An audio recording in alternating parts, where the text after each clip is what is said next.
Salut à tous et bienvenue dans L'Art c'est les autres. Moi c'est Leslie et je pars à la rencontre d'artistes, de critiques ou de galeristes. Et mon but c'est de comprendre les milieux de l'art contemporain et de les décrypter pour ceux qui voudraient y évoluer. Alors aujourd'hui je reçois l'artiste nancéen Raresh Victor. D'ailleurs j'ai déjà fait une interview écrite de lui que vous pouvez trouver sur le blog de Pigeons et Hirondelles, donc www.pigeons-hirondelles.fr, le tout au pluriel. Et vous trouverez cette superbe interview qui ne fera pas de redite avec ce que vous allez entendre aujourd'hui. Voilà, je vous laisse avec notre entretien et à tout à l'heure. Non, est-ce que tu peux te présenter rapidement ? Je commence peut-être avec mon nom, c'est ça ? Allez. Je prononce moi-même. Bon, alors, je vais prononcer mon nom selon la façon qu'on pourrait l'entendre, comment je l'entendrais au mieux. Donc, je dirais Raresh Victor.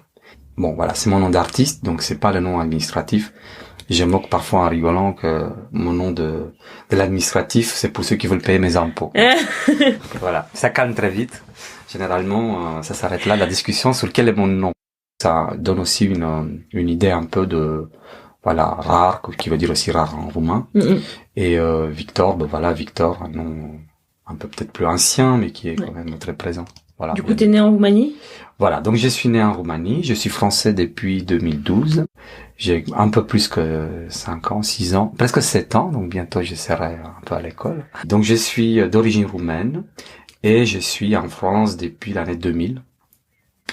J'ai fait les Beaux-Arts, c'est pour ça que je suis venu, et j'ai fait les 5 ans des Beaux-Arts, et puis après il y a tout un parcours entre la création, l'enseignement, enfin, toutes sortes de choses, mais en tout cas la création reste quand même le cœur de mon travail et puis de ma vie. Et du coup, tu gagnes plutôt ta vie en faisant des cours, plutôt avec tes peintures ? Ce que j'ai remarqué en fait, c'était que on a toujours un décalage entre la projection qu'on se fait. Il y a quelques années, j'ai travaillé beaucoup la peinture et j'ai lancé quand même d'autres choses dans l'enseignement, des solutions de cours, de modèles vivants ou autres.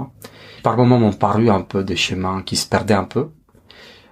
Mais l'enseignement... Tu te perdais un peu dans ces chemins ? Oui, parce j'avais pas tout ce qu'il fallait pour que je puisse le faire bien. Parce que moi, j'avais presque l'idée de faire presque une académie. Enfin, voilà, j'ai toujours cette idée. Hein. Ça me plairait beaucoup faire une école, carrément. Ouais. Voilà. Donc, j'ai une tentation d'enseignement qui est assez grande. Et en même temps, j'aime bien aussi suivre des personnes qui sont dans un acte créatif et les aider à créer des œuvres à, on va dire, un grand niveau d'exécution. Mais je parle pas comme un technicien, je pense que c'est aussi une question de point de vue, de sélection, la façon d'exposer, le côté un peu commissariat. Donc je sais que sur les questions des commissariats, il y a énormément de tendances, mais je pense qu'un commissaire qui est artiste à la fois, il a une vision quand même de la nécessité du commissariat qui est très différente de celle d'un commissaire de métier. C'est un mentor, quoi, presque. Oui, et il trouve une articulation que l'autre il trouve pas. J'ai commencé à faire du commissariat, par exemple, pour répondre aux besoins d'artistes que j'avais, mais aussi aux besoins d'autres artistes que je connaissais. La chose la plus importante pour un créateur, pour un artiste, c'est les opportunités.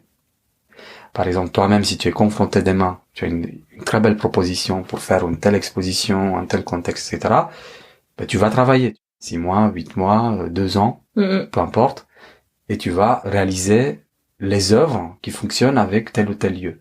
Et ce que j'ai remarqué un peu, c'était que finalement, comme artiste, on pouvait plus faire que son travail d'artiste, on était obligé à passer de l'autre côté. Ouais, tout à fait. Et donc la question des survies, quand tu me poses la question, je pense que il faut faire survivre la création. C'est exactement ça, ouais. Tout à et fait. Il faut faire survivre aussi tous les potentiels de la création avec les opportunités. Et donc, si pour créer des opportunités, c'est créer des systèmes, créer une biennale, créer des journées où il y a des expositions, un peu un dialogue, créer des ouvertures d'ateliers où tu invites certains artistes et tu crées une certaine émulation, ce que j'ai fait, donc par palier, voilà, tu en connais quelques-unes. Ouais. Et donc tout ça, aujourd'hui, je peux dire, oui, tu survis, mais tu sais pas, d'une année à l'autre, quel de ces engagements te font tenir. Ouais, tout à fait. C'est qu'il faut vraiment avoir l'équilibre entre ce qui te fait survivre au niveau matériel et ce qui te fait survivre au niveau créatif, enfin créativité plus exactement quoi. Oui, c'est ça. Et voilà. Donc en fait ce que j'ai remarqué, c'est que l'attente, en tout cas ce qu'on pense, c'est pas du tout ce qu'on reçoit. Et donc j'ai eu des périodes où la vente de mes peintures m'ont permis de faire de la peinture et lancer des projets de recherche, par exemple, des projets d'invention, des projets de design, etc., qui souvent sont restés un peu dans l'ombre parce que c'est des projets que tu continues des années. Et puis après, il y a des moments où le côté pédagogie m'a aidé à tenir parce que c'était une période plus sèche, plus difficile, plus raide.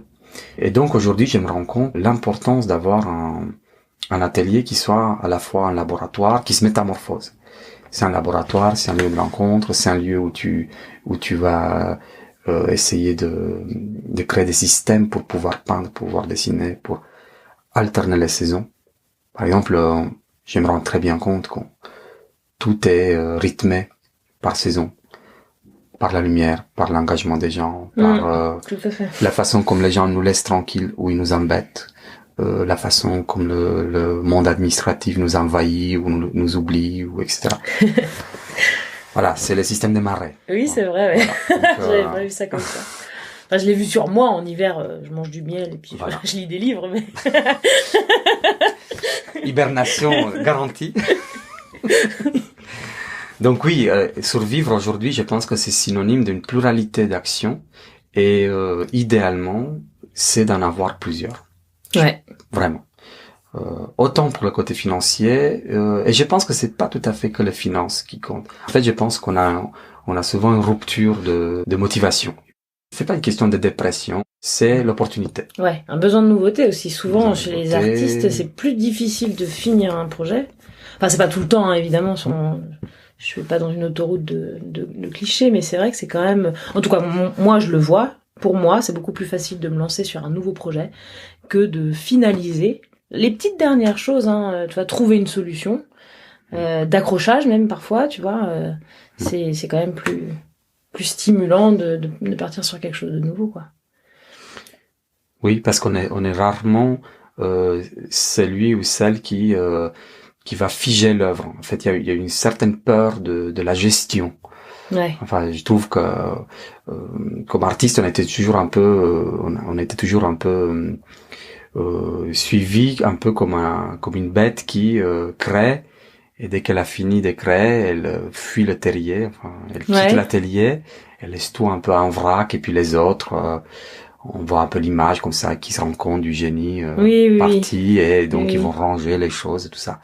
Mais en vérité, aujourd'hui, les artistes qui... c'est une belle image. Voilà, tu vois l'image, ouais, c'est assez... voilà. Et elle est un peu terrifiante aussi, hein, parce que généralement on mélange les choses bien avec des choses moins bien. Oui, tout à fait. Ouais. Bah, c'est un peu ce fameux mythe de l'artiste maudit, en fait. Hein. Oui. Enfin... Mais quand on parle de la catégorie opportunité, les artistes aujourd'hui qui fonctionnent le plus et qui sont des créatifs, hein, c'est pas juste des vendeurs du commercial, on parle pas de cela, enfin, c'est pas tout à fait mon image, mais par exemple, ils ont un grand soin d'organisation.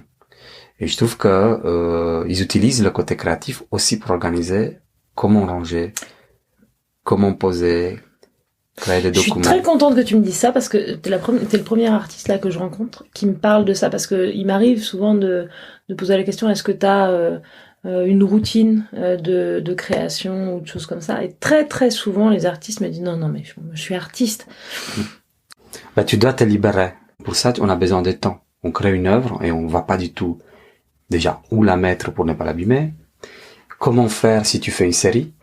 C'est-à-dire tu la mets à côté, tu la mets pas à côté, mais tu as changé de support parce qu'entre-temps, tu penses plus lisse, plus rugueux, plus grand, plus large, plus fin, etc. Donc tu commences à avoir des variations qui changent même l'idée. C'est-à-dire est-ce que c'est plus la même série, etc. Donc quand on commence à faire ça, moi je trouve qui m'a aidé, c'est de dire comment je la range. Comment je la transporte. Comment je la transporte. Tout à fait. Où je la pose. Et qu'est-ce qu'elle demande. Par exemple, la plupart des œuvres vont avoir, tu as peur de l'humidité, tu as peur des insectes, tu as peur de la poussière. Enfin, des choses comme ça, très naturelles, très normales. Et donc, je pense que l'artiste est obligé, au moins, de donner des consignes. Si on n'est pas capable à le faire, qu'on en trouve des gens de confiance autour de nous à qui on donne cette tâche. Ouais. Et d'ailleurs, j'ai appris qu'on pouvait demander à des cabinets d'expertise, donc parfois ils font payer un petit peu, mais souvent ils sont assez sympas pour répondre en fonction de l'œuvre. Est-ce que c'est du dessin, quel type de crayon et tout. Ils vont te dire à peu près la durabilité et les conditions de séquestration.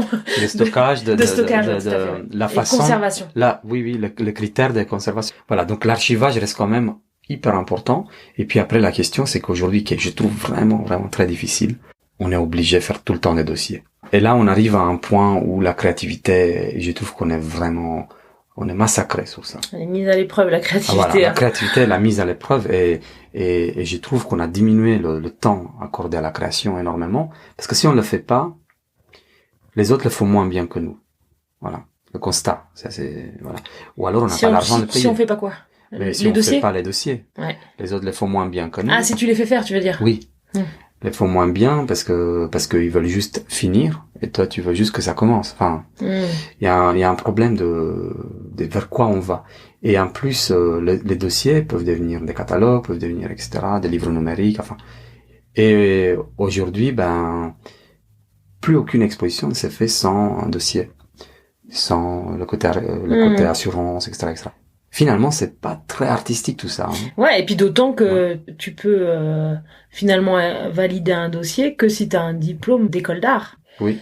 Donc après, il y a des institutions aujourd'hui qui doublent un peu les écoles d'art dans l'apprentissage, notamment, parce que ils sont confrontés aussi à la même demande quand on parle de certains centres de formation, etc. Ils se rendent bien compte qu'il y a un handicap. Ouais. Et ils veulent compenser le côté artistique, mais en faisant un travail plutôt d'organisation, de retouche, d'image, etc. Donc quasiment la professionnalisation de l'artiste, oui, en fait. Le BABA, mais qui commence, par exemple, ce qu'on n'apprend pas à faire, on note jamais les dimensions de nos œuvres. Déjà, tu signes pas. Donc il faut apprendre à signer. Bon, peu importe devant, derrière, où tu veux, mais quelque part. Ouais. Faire un dossier où tu archives, où tu mets une image avec la légende. Enfin, c'est tout bête, hein. Et c'est cela qui va te servir de repère. Et je trouve qu'aujourd'hui, la plupart du temps, quand je veux même exposer avec un artiste qui est peut-être pas du tout connu, qui n'est pas capable de te fournir les 3 éléments. Le truc de base, quoi. Le truc de base, ça veut dire une image. Une belle image, voilà. Une légende complète. Parce que tu as besoin. Je trouve ça très handicapant, voilà. Je trouve ça très handicapant. Et en plus, aujourd'hui, même, tu veux t'inscrire dans une association où tu veux exposer. Ils te demandent tous un CV un peu romancé. Ils te demandent tous ce que tu as fait. Ils te demandent tous, une interview. Ils te demandent tous ceci, cela. Donc, le document me vient immédiatement. Et donc, les opportunités. Voilà. Comment tu fais autrement? Donc voilà. Donc, il y a quand même un apprentissage qui se fait un peu doucement, quoi. Ouais.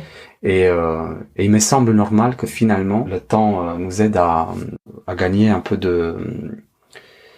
on va dire des solutions en faisant quoi? En faisant une organisation par année, en essayant de faire des projets très divers. Mais j'accepte aussi faire ce travail d'archivage et tout ça. C'est parce que j'y pense avec impatience au moment où je recommence à faire, me réveiller que pour peindre. Et là, tu parlais d'une routine. Est-ce qu'il y a une routine? Ouais. Il y a une routine. Hein. Par exemple, tu es très libéré quand tu as fini une corvée. Tout à fait. Tu sens vraiment libéré. Et moi, j'avais des profs quand j'étais dans un système plutôt académique qui disaient qu'on n'a plus d'inspiration, on nettoie ses outils. Et j'ai trouvé ça assez intéressant. C'est que c'est vrai qu'on veut jamais nettoyer ses outils. Mais nettoyer ses outils, c'est synonyme un peu aussi de ranger les œuvres, de leur faire un tout petit peu leur petit nid, comme ça, les ranger bien. Et quand on fait ça, on ne rêve qu'à une chose, c'est comment c'est créé. Et en fait, c'est là qu'on voit quand quelqu'un a une fibre artistique ou quand quelqu'un a une fibre plutôt technique ou autre, c'est que ceux qui ne peuvent plus, à un moment, ils supportent plus ranger. Tu sens que ce sont des créatifs, ils ont la fibre là. Et je pense que quand on finit par finalement faire que du bricolage, du rangement, et puis on passe plus jamais à l'action, notre danger c'est d'être happé par le côté technique. Ouais, exactement. Donc, peut-être que chacun développe une vigilance de se dire à quel moment il sent qu'il se met en danger. Moi, j'essaie de gérer ça. Je suis content qu'il y a cette envie de la création. Mais je sais que si je laisse trop vite, ça va me couper une 12e fois plus tard. Je suis en plein création, je dis, j'ai pas fini tel dossier, il faut donner tel truc, il manque sous le site la dernière image, magnifique. Finalement, quand les autres, ceux qui ont pas vu, disent, mais j'ai pas vu, mais tu mets plus rien, enfin, tu es un peu en retard, tu te sens un peu, tu veux juste créer, finalement, tu es en retard partout, enfin, c'est pas très normal. Tu vois. Et donc voilà, donc ranger, je trouve ça assez, pas facile, mais en même temps essentiel. Donc c'est une routine. Et puis après, quand tu travailles, le travail, c'est, je pense finalement, travailler un peu tous les jours. Ouais, je pense qu'il y a vraiment ce truc-là de s'imposer, de commencer, quoi. Oui. De commencer juste. Juste commencer, oui. Peu importe de la journée, de quelle heure, combien de temps. Et puis, moi, ce que j'aime bien aussi, c'est l'impatience quand tu te réveilles le matin et tu veux sauter du lit. Finir le truc. Voilà. Ouais. C'est rare que tu fais ça pour le boulot. Pour le boulot, type... oui, pour un autre. C'est nourrir. À un moment, tu te lèves doucement. Il y a un mouvement plus lent. Oui, c'est drôle. C'est Hemingway. Il finissait jamais la phrase. Tu vois, quand tu vois, je vais aller me coucher, il avait encore 2-3 phrases en tête. Il s'arrêtait en plein milieu. Et comme ça, le lendemain, quand il s'y remettait, il savait où reprendre et il avait ce truc-là, tu vois, un peu de se lever et de terminer. Il fallait finir la phrase. Ouais, c'est ça. Et du coup, il a été très peu bloqué, tu vois, dans ce truc, je commence par où, là? Je vais boire un café. Voilà. Tu lis la dernière phrase, elle est tellement bien écrite que là, ouais. Ton cerveau est pas encore irrigué. C'est ça. Alors, c'est quoi les questions que tu des questions posées que j'ai envie de te poser. Moi, j'ai bien envie de savoir un petit peu ce que tu me serais donné comme conseil il y a une quinzaine d'années. Allez, une quinzaine d'années. Ce qui m'aurait peut-être aidé il y a 15 ans, je pense que ça aurait été bien que j'ai l'idée, mais c'est facile à dire. Il faut pas se soucier de ce que les autres pensent. Ouais. Alors ça, c'est le conseil le plus simple et le plus difficile, quoi. Voilà. Mais en même temps, on veut pas décevoir, on veut pas oublier des gens sur le parcours, on veut un peu, en fait, voilà, on a un sac où on veut mettre un peu tout, on veut garder tout. Et la vérité, c'est que finalement, même si tu fais bien ces voyages-là, tu vas perdre finalement tous les trucs que tu aurais pu, à un moment, te débarrasser. J'aurais aimé avoir le conseil, mais aussi avoir la solution. Quoi garder, quoi ne pas garder. Il y a une question quand même pas du courage, mais d'acceptation. Ouais. L'acceptation. Je dirais que, par exemple, si pour certains, par exemple, travailler autour du modèle vivant, c'est un tard, et pour d'autres, c'est super. Alors, franchement, même maintenant, 15 ans plus tard, je n'ai pas de solution. Je sais que pour certains, travailler sur ça, c'est là que commence l'intéressant. Ouais. Et pour d'autres, c'est là qu'ils commencent à ne plus vouloir te voir. Ouais. À ne plus vouloir voilà. sortir de ce truc un peu académique et... Voilà. Donc, à un moment, je dirais que tu dois accepter que tel sujet ou telle situation ou telle démarche, telle recherche t'éloigne peut-être des gens que tu voudrais peut-être pas perdre, mais que finalement... Il faut l'accepter. Ouais. Je trouve ça vraiment dur à accepter. Mais on est tous dans une situation quand même en tant que créateur, tu dois faire face à la demande de la création, qui est en même temps pas une demande claire parce que elle se métamorphose un peu devant toi. Et je pense que dans la création, on dit jamais je veux faire ça. Voilà. Je pense que c'est un truc. Et ça, je suis content de l'avoir appris par des gens qui m'ont donné justement les conseils. Ouais. Qui étaient, je ne veux pas ça, je voudrais. Enfin, c'est une variation, mais ça dit bien un truc, c'est que quand tu dis tu veux, tu as déjà un peu une image assez figée. Ouais. Quand tu dis je voudrais, déjà tu te dis elle est pas très claire. Ouais, c'est malléable. Voilà. Et moi, ce que je trouve pas mal aussi, c'est l'idée que on voit un peu la direction, on voit pas comment, et qu'il faut accepter un peu toute idée des substituts qui arrivent jusqu'à la fin, et que un peu chaque jour tu regardes à nouveau l'œuvre et tu dis de quoi tu me parles. Ouais. Et je trouve que c'est très intéressant. Par exemple, chaque œuvre qui m'a paru un peu importante dans mon parcours, c'était l'œuvre qui n'était plus du tout ce que je voulais faire. Une de ses œuvres. Oui. Voilà, elle était plus du tout ce que je voulais faire. Par contre, elle redimensionnait, elle redonnait des solutions à ce qui paraît important. Et ça me paraissait super intéressant. Ouais. Hein. Et donc voilà, le conseil, c'était n'aie pas peur d'arriver là-bas où peut-être tu seras seul. Et du coup, est-ce que dans ce regard-là, est-ce que tu as une solution? Non, j'ai souvent une question qui me revient pour certaines de mes œuvres, c'est Oui. est-ce qu'il faut abandonner? C'est-à-dire, est-ce que tu sais quand il y a un truc, il faut le brûler, quoi? Moi, je suis pas trop destructeur, en fait. Tu stockes? C'est pas que je stocke, mais en fait, je me rends même pas compte si je le détruis. Je pense que je le fais d'une façon assez effacement naturelle, tu vois. Ouais. Je veux provoquer une sorte de destruction lente, invisible. Enfin, il n'y a pas de culpabilisation. Par contre, j'essaye pas de travailler par boulimie non plus. Ouais. Voilà. Même si c'est super intéressant. Un peu, parfois, faire 4 cahiers dans la journée, remplir 3 tiroirs, tout d'un coup. Mais j'y crois plus dans un travail qui, voilà, tu te nourris un peu tous les jours et tu arrives à une sorte de logique comme ça. Quand tu le vois, tu dis, ouais, il a vraiment fini. Bah, c'est cohérent. C'est cohérent. Voilà. Ouais, et donc tu te sens pas trop obligé à le brûler ou tout ça. Mais tu peux créer aussi une cave où tu mets les choses, tu vois. Ouais, en fait, c'est ça. En fait, c'est que du coup, j'ai passé un peu de temps à quasiment finir des œuvres.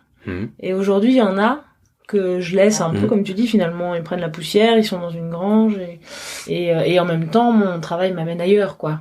Donc je les laisse là, et puis peut-être qu'un jour, je trouverai la solution. Moi, j'ai une pensée comme ça parfois, je me pose une question. Est-ce que si demain, ces lieux disparaissent, est-ce que tu regrettes? C'est dur, hein. Ouais. Parce que parfois, tu sais même plus ce qu'il y a dedans. Ça veut dire, tu peux dire, oui, brûler tout, mais tu peux dire, attends, je vais jeter un coup d'œil, quand même. Je sais que je m'avais fait une sorte de mallette où j'avais une dizaine ou une douzaine des carnets de dessins où je note mes idées. Donc mes idées étaient plus importantes à un moment que toutes les créations que j'avais fait. Parce qu'elles contenaient l'idée, peut-être d'autres idées. Il y a beaucoup d'idées, par exemple, que tu les commences et tu te dis, bah un jour je les finirai. Et il se peut que ça soit ta meilleure idée de toute ta vie. Enfin, tu vois, c'est assez tragique comme truc. Et en même temps, parfois ça réveille se dire, si ça disparaît, je regrette. Et parfois tu sens que tu dois y aller et rattraper une sorte d'échelle une sorte d'échelle d'importance et d'urgence. Tu vas te réveiller, tu vas penser à une œuvre en disant, je dois la sauver, celle-ci elle est en grand danger. Bon, je sais pas où elle dort, en tout cas, voilà. Et parfois, tu constates qu'il y a des œuvres qui ont presque disparu. Ça veut dire, il y a une espèce de, comme les feuilles d'arbres qui sont tombées dans la forêt, et elles ont carrément mangé le truc. Et même sous l'hypnose, tu n'arriverais pas à savoir où elle est, quoi. Ouais. Et là, j'ai une ou deux comme ça qui sont perdues dans voilà, j'ai besoin d'une séance d'hypnose, mais hyper importante. Pour savoir où elle est. Je sais pas, voilà. J'ai vraiment un blanc absolu. Mais c'est inquiétant, tu vois. Là, c'est inquiétant. Ça veut dire que la terminaison nerveuse de cette création ont été mangées. Tu vois, c'est un peu la carotte qu'il y a dans la terre et il y a une bête qui mange qui mange vraiment le légume, tu vois, mais c'est exactement ça. Donc il y a les poireaux qui sont tout beaux en haut, mais en dessous il y a plus rien. Et là je me dis waouh, c'est quand même dangereux ce truc. Et en même temps, si ça reste quand même, c'est bien que c'est quelque chose qui, tu vois, qui continue à faire son chemin, quoi. Mais mon rêve serait que par exemple, moi je vois pas pourquoi nous comme artistes on serait pas aidés par la société pour qu'ils nous aident à ranger nos œuvres. Moi je ne comprends pas pourquoi beaucoup de métiers, je sais pas, scientifiques, etc., ils ont des structures hyper puissantes qui sont à leur service. J'exagère, hein. Ouais, tout à Mais fait. j'exagère la note pour dire pourquoi existent des structures qui vont soutenir des entités hyper des chercheurs, hein, qui sont aussi comme des artistes. Ouais. Franchement, aucune différence pour moi. Si c'est pas la finition, mais bon, voilà. Et je vois pas pourquoi eux, ils ont une structuration, ils ont voilà, on va ranger comme des bibliothèques, on va faire des disques durs hyper puissants, on va enregistrer du son, on va enregistrer ce qu'ils disent, ce qu'ils pensent, ce que tu veux. Et je vois pas pourquoi l'artiste devrait être une espèce de composition qui doit résister à la société, à la méchanceté, à la famille, enfin, cette chose qui est assez bordélique. Et en plus, on lui demande que ces œuvres résistent un peu comme par miracle, ouais, tout entre un grenier, une cave et un entre deux étages. Et je pense que nous, on doit s'aider entre nous les artistes pour trouver une maille des gens qui est un peu ni famille, ni amis, ni une sorte de maille un peu intermédiaire, qui sont des gens qui souvent savent pas quoi faire. Je dis pas ça comme s'ils ont rien à faire. Ouais, c'est pas ça. Ils ont envie de faire. Ils veulent faire bien. Ils peuvent, mais il faut les gérer. Ouais. Voilà. Et je trouve que ce serait génial de notre part si on arriverait à prendre toute cette masse active qui existe, qui est là, et leur dire, allez, aidez-nous. Tu vas faire ça, toi tu fais les boîtes, toi tu fais ceci, tu fais cela. Et je trouverais ça vraiment génial qu'on arrive un peu comme un théâtre de la mémoire, tu vois, comme l'art de la mémoire où tout était rangé par dans des architectures imaginaires où les pensées, les mots, etc. étaient rangés dedans. Ce qui fait que tu as accès à la catégorie qui m'intéresse le plus, c'est l'interaction entre les œuvres et ce que ça donne. Par exemple, quand tu crées, tu as une idée, tu veux la poursuivre. Ouais. À un moment, l'idée même, elle se dissout dans ce que tu crées, et l'idée n'est plus claire, ni où tu es arrivé, c'est plus clair. C'est-à-dire, il te faut une sorte de synthèse de où j'en suis, qu'est-ce que ça donne, parce qu'elle donne plus que tu voulais. Elle commence à donner autre chose. Et quand tu repères la chose, ce qu'elle donne, tu dis, en fait, tu parlais de la nature, parce que tu faisais des trucs avec la nature, mais elle parle de, je sais pas, de la survie. Et tu dis, en fait, c'est pas de la nature qu'elle parle de la survie.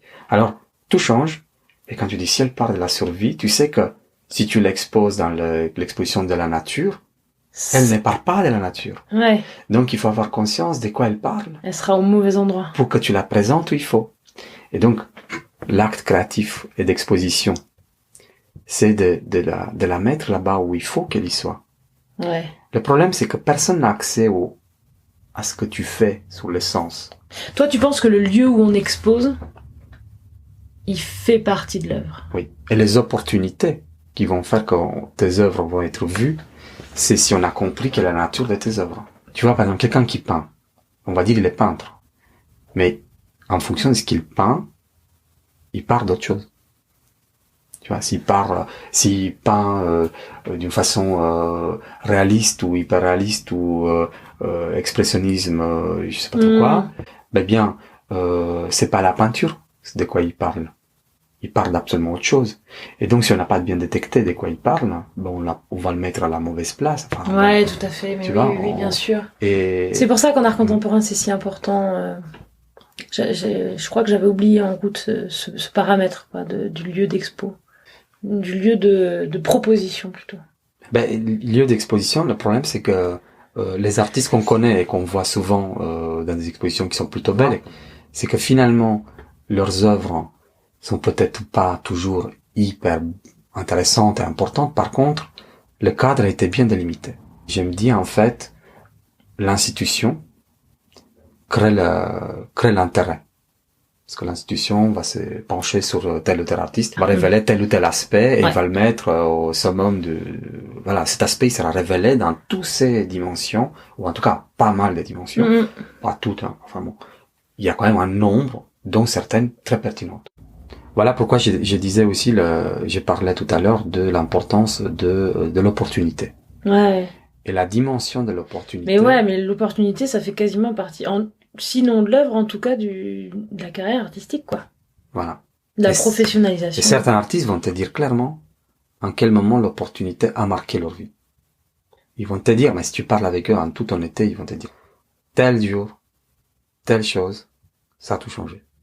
Parce que il voit bien que la routine de la création, elle a un certain paramètre que tu visualises un peu dans l'espace et dans le temps, et une chose brise un peu cette routine-là, qui est même peut-être belle, expose en région, un peu ailleurs, donc c'est local, régional, national, peu importe, et à un moment, la nature de ton travail a été détectée, et cette nature-là, ça déraille. Voilà, il t'échappe. Mais il devient une nouvelle routine, mais tu ne connais pas sa maille. Ouais. Et cette nouvelle routine engage des nouveaux projets qui sont ambitieux, qui sont voilà. Et je pense qu'aujourd'hui, ce qu'on reproche aux artistes, on reproche aux artistes de pas avoir la vision absolument globale. Ouais. C'est injuste, parce que même à personne on demande ça. Ouais. Au chirurgien, on lui demande pas de connaître tous les autres chirurgiens. Ni toutes les façons oui, c'est vrai, de faire une plaie, on lui demande de faire son boulot, point. Ouais. Voilà. Et du coup, on est obligé presque d'enlever tout des pans de création parce qu'on peut pas connaître tout le monde. Donc du coup, ça Tu Oui, vaux c'est vrai, rien, ouais. tu vaux rien parce qu'en fait, tu n'es pas le démiurge du truc. Mais tu peux pas l'être. Et donc, je trouve qu'aujourd'hui, on a des reproches très ciblés sur l'art.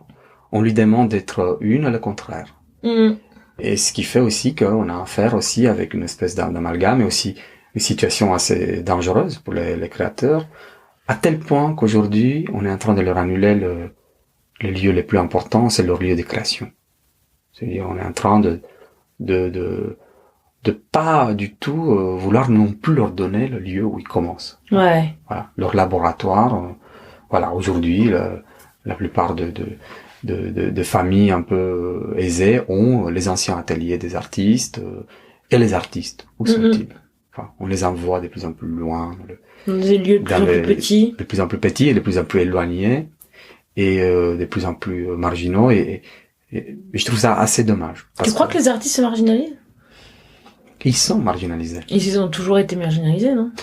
Ils ont toujours été marginalisés, sauf que souvent le lieu marginal où ils étaient, c'est devenu des centres. Je crois pas que par exemple aujourd'hui, si on s'y met un miroir avec le Paris de 19e, le Paris du 20e, le Paris du 21e, je crois pas que le centre était marginal parce qu'il était pauvre. Ouais. Et aujourd'hui, je ne crois pas que le marginal d'aujourd'hui deviendra un centre demain. Je sais pas, peut-être je me trompe. En même temps, voilà, il faut pas me demander non plus la vision des démiurgique qui ne l'est pas. Hein. Mais je peux me dire que peut-être pas. Et je pense que non. Voilà. Alors, est-ce que l'artiste doit trouver encore des nouvelles solutions voilà. Est-ce que la société contemporaine a un as dans la manche pour le soutenir, tout ça? Ça reste à voir. Ça n'a pas l'air d'être le cas pour l'instant. Peut-être que là, c'est pas encore sorti, mais... Espérons que tu le trouves, hein, que tu le lances, bam. Donc voilà. Ok. Bon, bah super. Voilà pour la première partie de cet entretien. J'ai décidé de le diviser en deux parce que on s'est dit plein de choses assez intéressantes et ça m'embêtait de trop couper. Donc vous aurez la semaine prochaine, dimanche midi, la deuxième partie de cet entretien avec l'artiste Rares Victor. Ben voilà, je vous remercie de suivre cette émission et puis n'hésitez pas à vous abonner sur la plateforme de podcast sur laquelle vous écoutez cette émission. Et moi, je vous dis à la semaine prochaine. Ciao.